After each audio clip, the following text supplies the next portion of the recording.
This program has been made possible in part by the following sponsors. The Trial Lawyers Association of BC.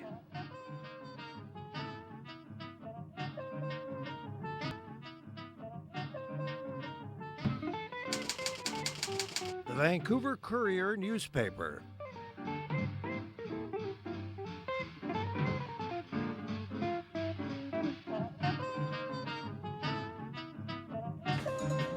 KCM Wealth Management.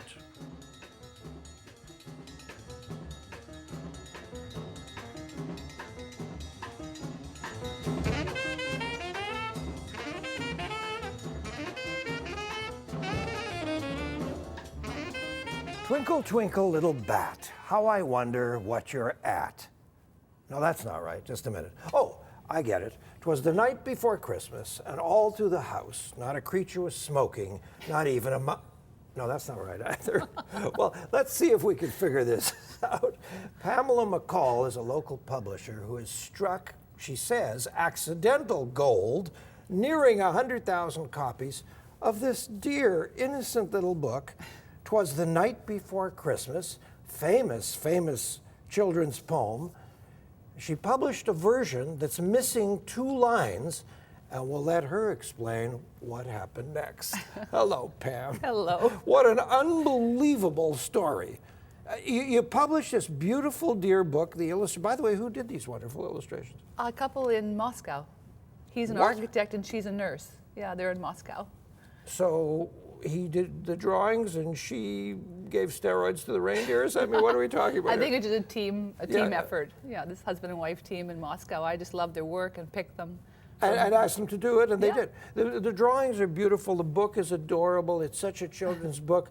What has caused all this furor? And then we'll describe the level of furor in a minute. Well, I took out the 2 lines that reference smoking and Santa with a pipe, and it is the first time in history that this has been done. And although this poem has been, altered and arranged and spoofed and Yes. parodied, and there are smoking mice versions. Yes. It had never been done the way I'd done it, as calling attention to the edit of no smoking. So The stump of a pipe he held tight in his teeth, and the smoke had encircled his head like a wreath. Those 2 lines are gone. They and are. now we jump from the beard of his chin was as white as the snow directly to he had a broad face and a little round belly and so on. Right. So why does anybody care? I mean, I know why you did it and you can explain that, but explain that. Well, why I did it is Yeah. because I wanted to advance tobacco prevention, the conversation around that. Right. And I was looking for a vehicle and a platform. Yes. And who better than Santa Claus? I mean, he Yes, is of the course. biggest icon for children Yes. universally. So he was perfect. The storm that really has been raging and still continues over this edit is the idea that somehow I've censored the most famous poem in the English language. The American Library Association has not only pointed the finger of censorship at you, they have openly equated you to Nazi Germany. Well, they've also called me a literary vandal on national CBC radio and National Public Radio in the United States. So they didn't just come up with a good debate or discussion or conversation around what is censorship or what is editing or these alterations to classics, what that possibly means to them. They came out very aggressively, as did the Canadian Library Association, who commented in the National Post and on CBC National Radio some very heavy, critical comments, which I think went beyond. So what is the terrible thing that you did? You omitted 2 lines from this children's verse. That would be the question. What have I done? There are potentially 1 billion people going to die in this century from tobacco use. It's an incredibly dire situation, and I think that editing out 2 lines of a poem and leaving the poem still this wonderful story, it doesn't take away from the essence of Santa. I don't see it as something that one should be so excited about. When you're a purist and a classic sort of a librarian who's Yes. head of these kind of committees on censorship and freedom of expression and all of this, they, I think, are acting from a very paranoid position that somehow I'm, wanting to ban or burn books, which is completely impossible. Which is the exact opposite. You're a person who buys a minimum one book a week.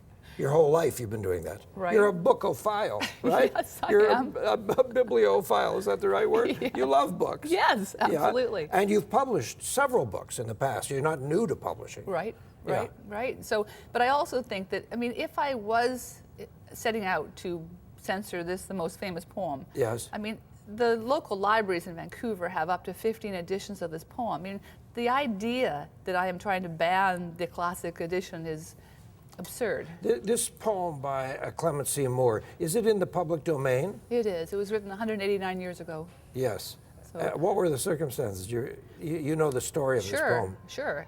Clement C. Moore, he was one of the wealthiest men in America back then, and a very pious man, very influential and a scholar. And he wrote this poem, as urban legend goes, for his 6 children on Yes. Christmas Eve in 1822. Never intended on it being published or being made, public. Did you just sit down and dash it off? Well, they say he wrote it on a sleigh ride home from Greenwich Village to Chelsea. Not sure that happened. Well, it's a good story. It's a good story, Yeah. okay. There are people who have done things like that, but Right. not many. But I think a lot of people believe that Henry Livingston wrote this poem, not Clement C. Moore. Yes. It was published anonymously in the Troy Sentinel newspaper in 1823, and it's highly unlikely that a man as pious as Clement C. Moore would have had, this kind of thing going on. He didn't believe in doing it to Christmas, the Christian, Yes, yeah. traditional way of doing it. So, and he also was a staunch anti-smoker. I looked up some data from 1799 and found a reference from him saying that he believed it was opium's treacherous, villainous friend. So not so sure why he would have put a smoking Santa in this. You for his have, children. are they twins? My children? Yeah. Yes, they Yeah. are. Who are 24? They are. What was their reaction to the book in the first place, or even the idea of the book? Twin girls, right? Yes. Yeah. Great. They're always big supporters of mine. Yeah. They live in London, and when they started to see the criticism coming in, and I mean, it is very easy in this day and age to be loud, reactive, rude Yes, of course. through social media. And my well, children. through anywhere, Yes. standing on the street corner. Absolutely. Yeah. And it takes a lot more to be thoughtful and to do some research and to think about a response and to be adult and to come up with something that's constructive criticism or debate. So when my children started to read these incredibly rude comments, like I think one was that the only wreath someone wanted to see was one on my grave, my children started to respond to that. And actually emailed me and said, "Are you okay?" Because some of the threats were quite vile. It's funny, who would even, see, I wouldn't even notice this, I guess because I haven't read that poem enough in my life, to notice such a detail. If I read through your book and I didn't know the controversy around it, I would just go, oh, well, isn't that lovely? Absolutely. And, do I care if Santa smokes a pipe? Not really. No. And if you take it out, that's fine with me. Well, I did a lot of research on this book before I did it. And Yes. the most common thing I heard from parents and people I talked to was, I hadn't realized it. Now that you mention it, he does smoke a pipe. Yes. That's probably not a good thing. That's what I heard. Yeah. Okay? Did you, now, if I'm not mistaken, as I looked at the jacket yesterday and Mm-hmm. the day before, is there not some comment in here about also the fur trimming is synthetic or something? Did you say something about fur trimming? This is like an Elaine moment on Seinfeld. I have in the back flap of the book Yes. a comment about faux fur. Oh yeah, faux fur. Because I think that the way that we can bring attention to issues is to make ourselves aware of them. So I was reading Maclean's magazine one day, and I was reading about polar bears. And Yeah. I didn't know very much about polar bears. And so I started to Google alert polar bears. Okay, And here's I give you everything you need to know about polar bears. Yeah. If you're at the Winnipeg Zoo, don't climb over the barrier. Right. And I think when you take an interest in a topic and you learn something about it, Yeah. You know, you can get engaged in social issues and, Sure. and political issues or whatever else. So that's really why it's there. It's my statement as a publisher to say, let's Right. take an interest in something, you know? Right, but the big thing was the anti-smoking message. Absolutely. And I mean, in this book, you're not ranting and raving about anything. There's not a splash across the front cover that says no smoking, and the book isn't advertised as the non-smoking Santa. It's Well, still just another version of "'Twas the Night Before Christmas." That's right. And I think that the criticism of this book's, I mean, in many ways, it's helped me enormously. I mean, I've had enormous press. I mean, this has been all over the world. New Delhi, Bombay, you know, I considered everywhere. printing out and trying to read to the audience everybody who's responded in the press. Say, you do it in New Delhi, New Hampshire, Brisbane, Philippines, everywhere. It was every state in the Union, every province. No, really. No, I know. London, England. Yeah. Everybody has. I watched a 3-minute CTV news clip about this. Yeah, I know. With the three anchors, including the sports guy, almost getting into a Donnybrook. I know. You know? NBC Nightly News with Brian Williams. Pretty fun Yeah. stuff. It's the fun thing was for me was I was woken up in the morning. I think it was 4 a.m. by CBC Halifax, and they said to me, "Have you seen the cover of the National Post?" And I said, "I haven't." And it was page 1 and page 2, and that really, and it was because of these librarians and Yes. academics out of Alberta saying these what I consider to be outrageous comments about this edit, which ignited a firestorm, which then went to New York and LA and Dallas, Yes. and then everywhere. Yeah. You know, and so I have much to thank the librarians for. I trust you are taking those librarians out for dinner. Well, Because they've earned you your costs and more. well, I'm still. I mean, Yeah. I would like to see this book in the Vancouver Public Library. You mean it's not? No, Why not? the French is, I think, because they have somehow decided that it's censorship. It is so far from censorship in any real definition of that word that I also think that, you know, librarians, I have gone to a library every Tuesday morning most of my adult life. That's what I do. Yeah.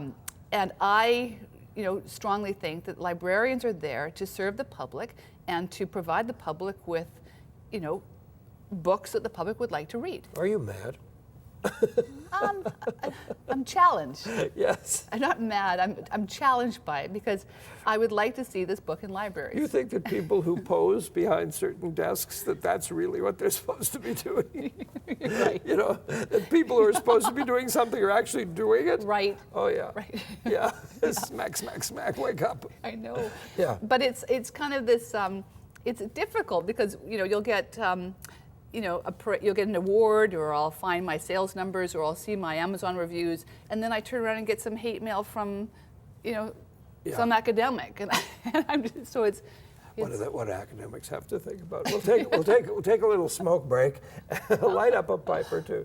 We'll be back with our guest, Pamela McColl. It was the night before Christmas without a Santa with a pipe. I give you a chance to look up davidberner.com. We welcome your comments as always, and a chance for the lovely people who support this program to say hello here on Shaw Community Television Cable 4. Back in a minute. This program has been made possible in part by the following sponsors. The Vancouver Courier newspaper.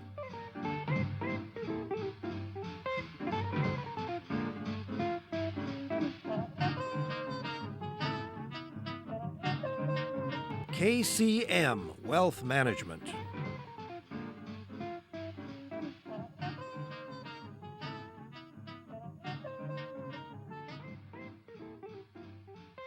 The Trial Lawyers Association of BC.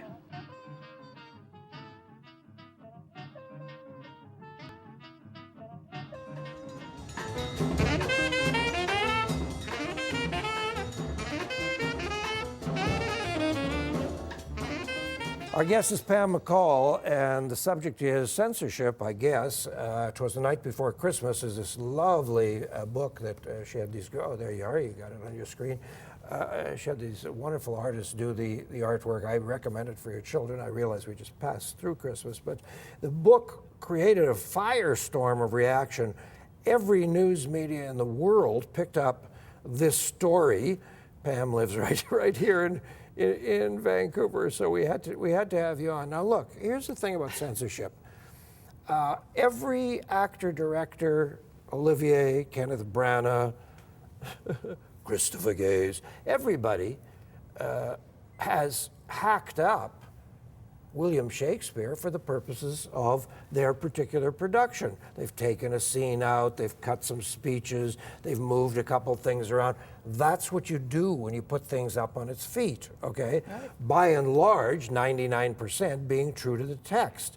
But people take liberties. Absolutely. And not out of disrespect. People who do Shakespeare worship at the altar of Shakespeare. It's called Bard on the Beach, right? Yes. Okay?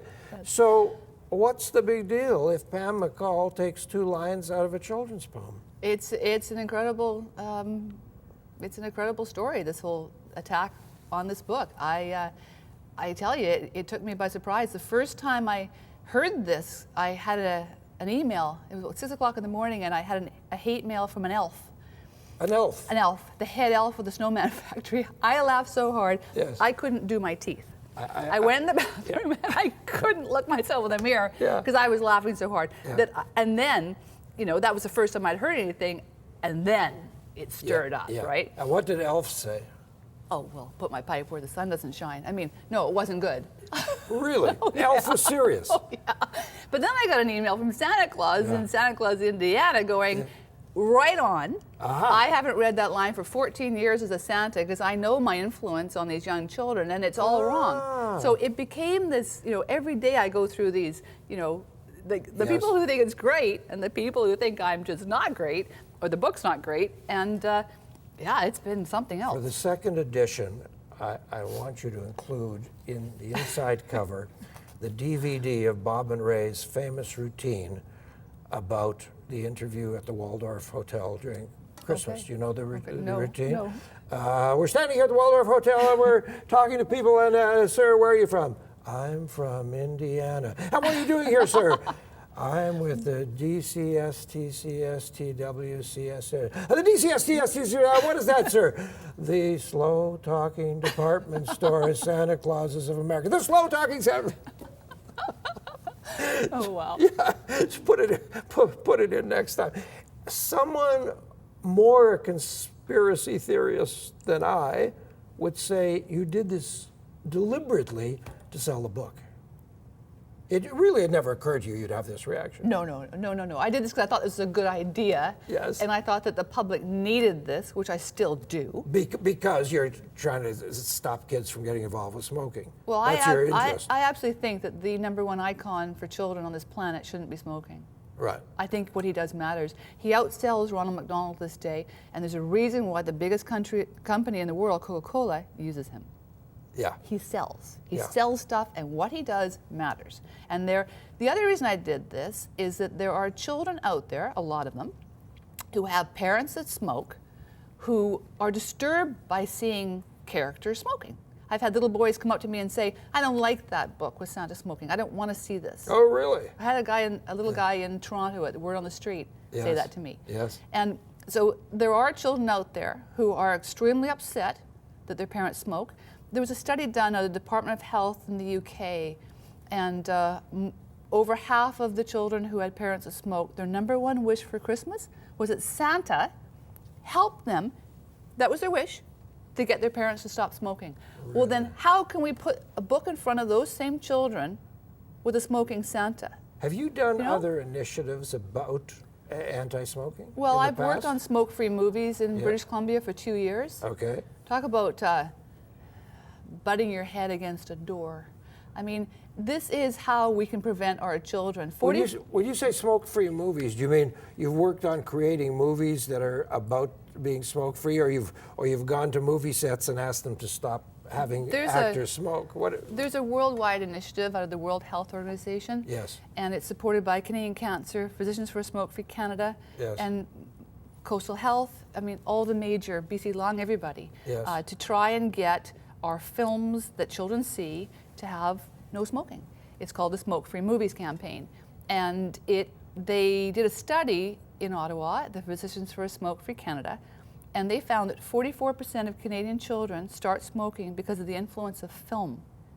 We need to get our movie stars to stop smoking in children's movies. It's very interesting. I believe that one of the reasons that people love retro movies about the 50s and earlier, Mad Men, the TV series and so on, is they love to revisit those old days when smoking was chic, when smoking was sophisticated. You know, when Paul Henry lit 2 cigarettes and gave one to Betty Davis.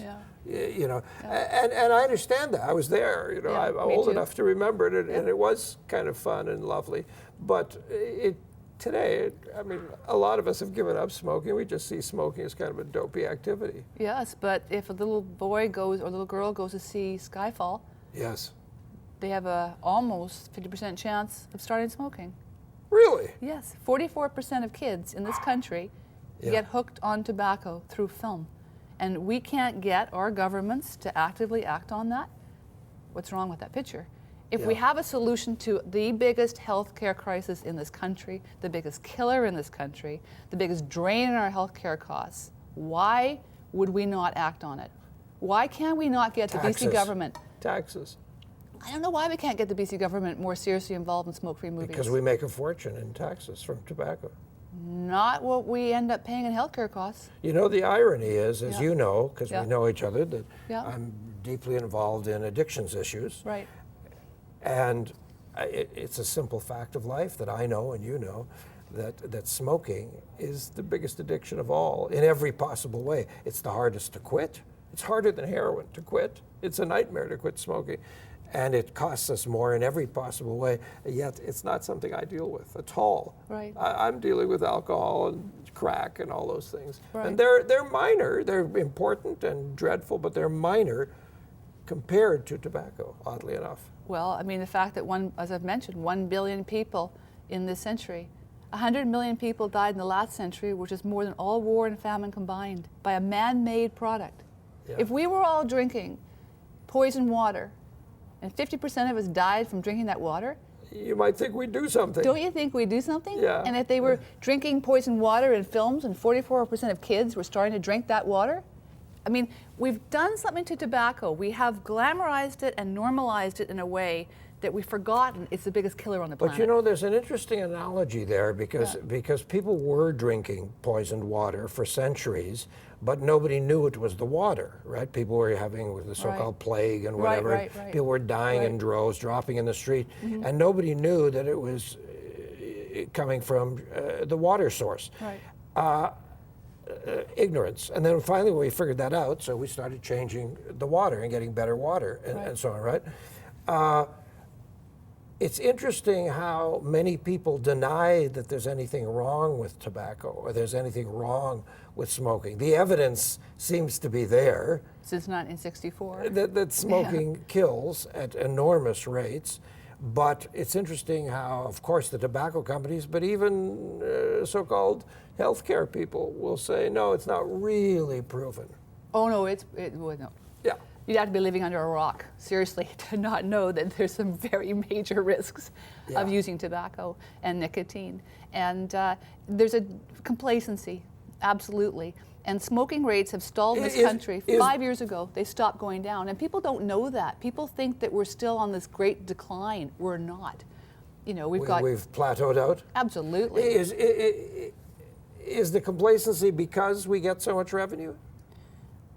Or just people are tired of it and we're all trying to pay the mortgage and survive? No, it's because the tobacco industry spends $1 million an hour in the United States. They spend 1/10 of all advertising dollars is spent by tobacco. The power of what they message out there is enormous. Even with the new regs, even with the new rules that limit. They are doing extremely well. Yes. Extremely well. And I think that that's really where it comes from, and our culture. I haven't noticed, because I haven't thought about this for a while. I'm sorry to say I've been this thoughtless, but have tobacco companies given up sponsoring sports events? Yes. Sports events won't take them, will they? Right, yeah. But they work in incredible ways. And the power, I mean, I was in New York City the day that Central Park went smoke-free. And Camel took out great big pages in the newspapers, color pages in the major newspapers in the United States. That's kind of money they have. Yes. And they said, take back your freedom, take back the greatest city in the world. The freedom to smoke. The freedom to smoke, right? Like, Yeah. they're robbing people of their health What and do their you say? money. What do you right? say to people who, even on our first minute on this program, will look at you and look at this story and go, "Oh, for God's sakes, isn't this the height of political correctness?" When did adults stop looking out for the interests of children? It's not political correctness. We look out for children all the time in every area of our lives and culture. We do. We restrict what they see for violence and sexuality. We protect our children all the time. I have parents that pre-read books like The Hunger Games. Yes. They pre-read. Yes. We look after our children. I'm sorry. Political correctness when it comes to children doesn't equate. You know, we do what we need to do. We've got under a minute. Do you have a new project? I am. I'm just writing, I'm finishing my book, Baby and Me, Tobacco Free, because pregnancy is the one window yes, of opportunity we have. Yeah, right? and unfortunately, lots of women do hear that call. I'm expecting, I quit, but not everybody. Exactly. Yeah. Pam McColl, thank you so much. You're welcome. It's Thank wonderful you. to have Thank you on you. the show. It's a wonderful, it's a beautiful book. Thank you. Next week, folks, Jordan Bateman, who's the director of the Canadian Taxpayers Federation BC chapter, will be here. And the subject is the cost of green. We like to claim here with Mayor Moonbeam that this is, you know, the greenest city on earth. What is the real cost of that daydream, that pipe dream? Thank you for being with us. We look forward to seeing you again here soon on Shaw Community Television, Cable 4. Good night.